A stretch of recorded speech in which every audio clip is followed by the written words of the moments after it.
giặc rịch tới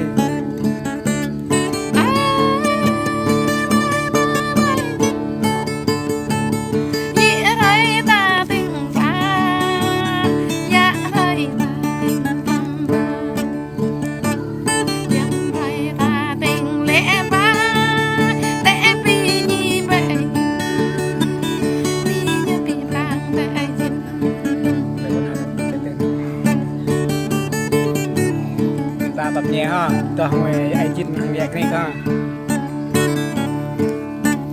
Mới chín mơ,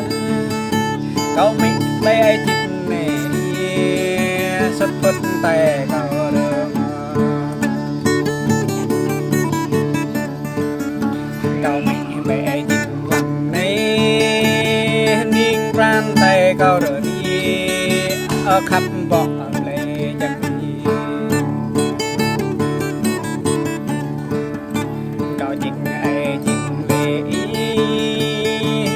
Ta đã con lật vô dễ hơn ta đã con lật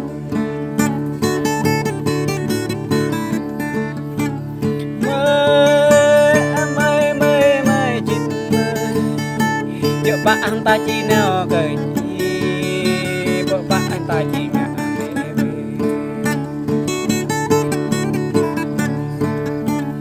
ta chỉ để gần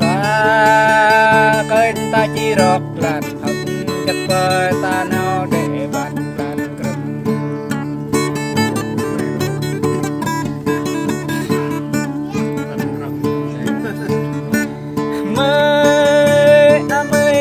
mới chít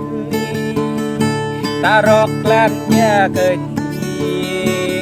nô ta đọc